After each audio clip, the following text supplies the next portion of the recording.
धन धन सतगुरु तेरे आसरा, मस्ताना सब बलूचिस्तानी तेरे आसरा। सच्चा जीवन, सच्चा खुदा, खुदा खुदा आ प्लस आ का अर्थ है जहाँ वह मालिक खुद आया हुआ है। वह मालिक हर घट में व्यक्ति व्यापक है। कोई सहज या स्थान उससे खाली नहीं। सब घट मेरा साया, सुने सहज न कोई। हर घट विच आप समाया है, सब सहजो साई। बसे लोक बतावे दूर, कबीर साहब बुल्ले सा दादू साहिब। मालिक हर जीव के अंदर बैठकर अपनी सब कार्रवाई कर रहा है, परंतु हजरत इंसान को तो एक खास मान बख्शा है, इसलिए इसको सर्वोत्तम प्राणी, अशरफ उल मखलूकात या नर नारायणी दे कहा जाता है। इंसान एक अजूबों का अजूबा है या अचरजों का अचरज है। सब राज इंसान के अंदर छुपे पड़े हैं। सब विद्याओं के भंडार इंसान के अंदर है। सब ग्रंथ और शास्त्र इंसान के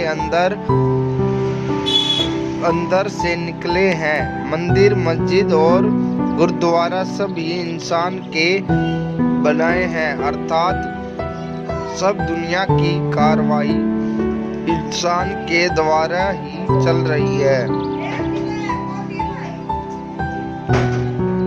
हजरत फरीद उच्छीन अतार साहब फरमाते हैं कि ए इंसान, तू अतरत से सब आलम लोग की जान है। दोनों आलम तू खुद आप है। तू सब किताबों की माँ है और तेरे अंदर मालिक की आयत अपने आप की अतरत रही है। तू बनामी जान जुल्मा आलमे हर कोई आलम खुदा तू ई बनी गर्द में। दर हकीकत खुद तू ई उल किताब खुद जे खुद आयते इक राबाज या हर हजरत अतार साहिब हजरत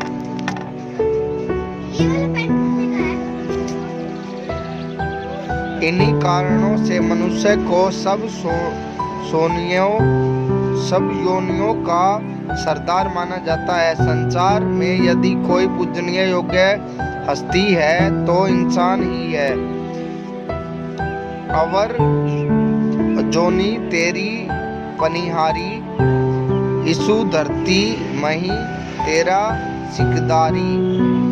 इस इंसान योनि के लिए बड़े बड़े देवी देवताओं की तरफ रहे हैं।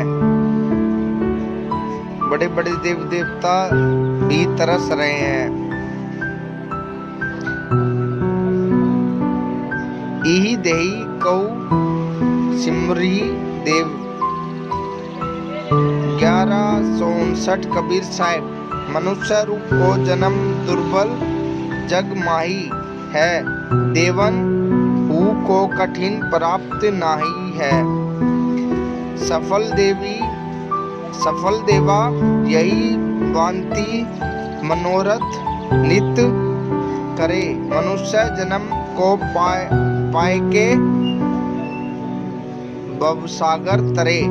महात्मा चरणदास जी। हजरत इंसान तो देवी देवताओं की पूजनीय योग्य है। कुरान शरीफ में वर्णन आता है कि मालिक ने आदमी को बनाकर फरिश्तों देवी देवताओं को हुक्म दिया कि इसको इसका सजदा करो। पलटू साहब फरमाते हैं कि हिंदू पूछते हैं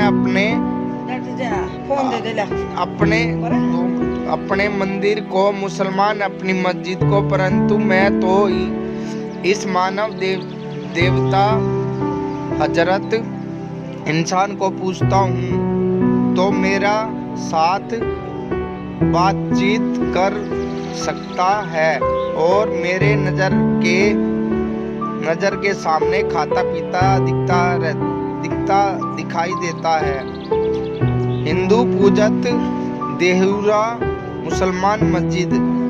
पलटू पूजत बोलता जो खाए दीद बरदीद। पलटू साहब, विद्या और शक्ति के आधार पर हर मनुष्य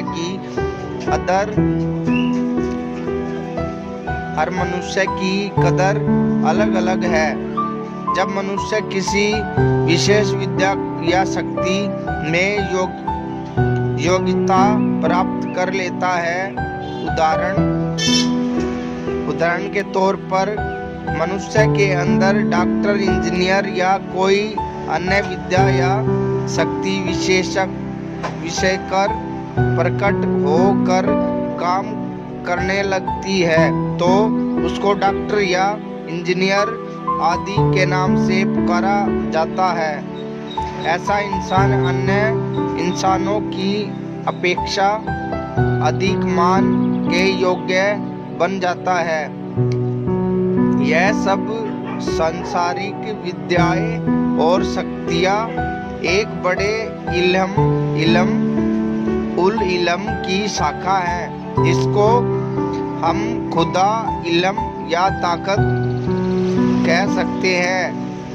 जब इंसान सब इल्मों का ताकतों की जड़ इंसान खुदा, इल्म या ताकत को अपने अंदर प्रकट कर लेता है, तो खुदा बन जाता है, या वेदांत के अनुसार बरहा असीम कहने का अधिकार बन जाता है, क्योंकि इसके अंदर वह महान शक्ति खुदा या बरहा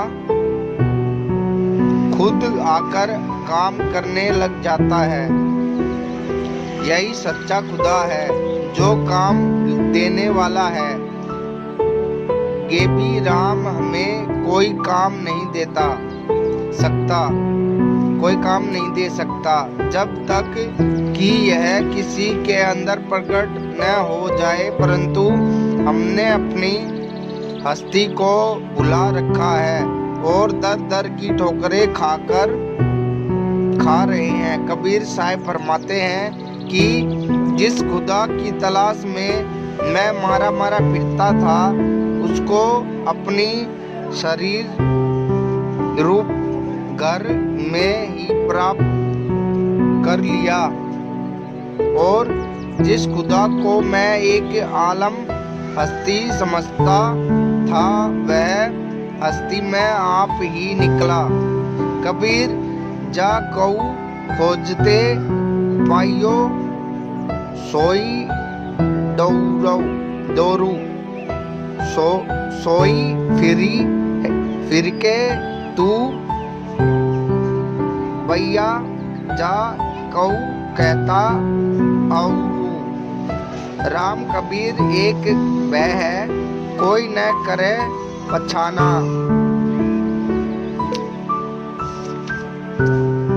राम कबीर एक फिर कहते हैं, राम कबीर कहने सुनने के दोए कबीर साहब सगले कलेश निदरद भैया खेदू नाम नारायण नाही खेदू। मैं खुदा हूँ और मैं खुदा हूँ। मन खुदायम मन खुदा। फारगम अज किब्रो व किनो जे हना। हजरत बाईजीद बुस्तामी मौलाना आदमी बन आया। बाई बाई काया छुपा छुपाया। मेरा जाप सिफात अलहदा नाही हूँ, बुल्ला नाम धराया। बुल्ला सा मनुष्य तो खुद पूजनीय योग्य है, पूजनीय योग्य ही, परंतु ऐसी हस्ती सब इंसानों के पूजनीय योग्य है। बलिहारी तिस घट में जा घट प्रगट होई। ऐसी हस्ती के द्वारा ही खुदा को अपने अंदर प्रकट कर सका जा सकता है। धन धन सतगुरु तेरे आसरा, हजना जिंदराम तेरे आसरा, मस्ताना साहब बलूचिस्तानी तेरे आसरा। जगमालवाल डेरा धाम सिरसा जिला, और दूसरा बड़ा धाम है ब्यास डेरा, लुधियाना ब्यास डेरा, जहाँ से हमारे जैमल सिंह महाराज जी ने गद्दी को स्टार्ट किया। वहाँ से जैमल सिंह के बाद सावन सिंह जी के बाद मस्ताना जी के बाद तेग बहादुर गुरुचरण। धन धन सतगुरु तेरे आसरा। ले माले।